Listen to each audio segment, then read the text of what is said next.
Thank you, Congressman. Thank you, Congressman. Thank you for your great leadership. Thanks to everyone for being here today. In 2009, the House of Representatives passed a bill, the Ed Markey bill, that reduced greenhouse gases by 80% by the year 2050. Barack Obama went to Copenhagen in November of 2009 and made that promise to the world. But Mitch McConnell and the oil and gas and coal companies, they had another plan. And in 2010, they killed that bill. They killed that promise. Joe Biden is going to Glasgow, and he is going to make a promise to the rest of the world. And that promise is that the United States will reduce by 50% all of its greenhouse gases by the year 2030.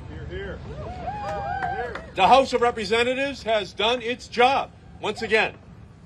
Now the Senate must do its job.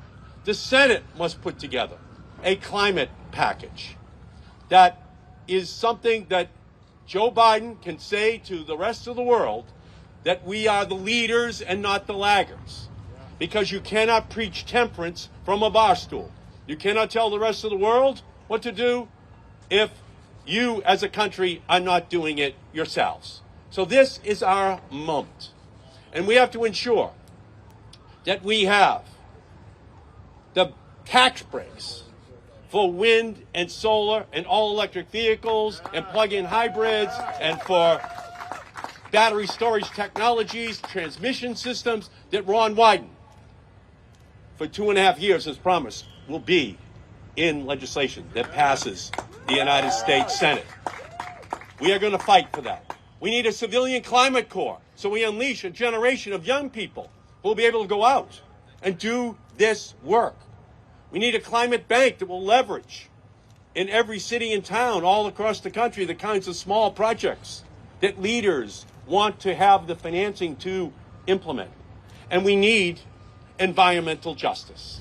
We need to ensure that at the center of this bill is environmental justice. That's why Cori Bush and I have the language in that we'll have an environmental justice mapping bill for the whole country, because you can't solve a problem if you can't see it. We have to get that done. We must pass that legislation. That is where we are. You cannot negotiate with storms. You cannot negotiate with droughts. You cannot negotiate with a melting Arctic. You have to work to pass the legislation that puts the preventative care in place. That's where we are. The planet is running a fever. There are no emergency rooms for planets. We have to pass this legislation now. We do not have an option. Failure is not an option. So for us, at this time, we know that climate change is the economic, environmental, healthcare, national security, and moral issue of our time. And the United States Senate will respond. We will put together a package that matches the magnitude of this threat.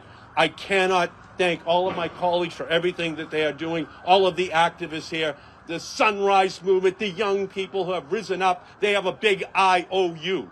For us to have won the House, the Senate, and the presidency, we must deliver, and we must deliver now. Let me now turn and recognize our great chairman and leader of the Senate Finance Committee, the great senator from the state of Oregon, Ron Wyden. Come on up here.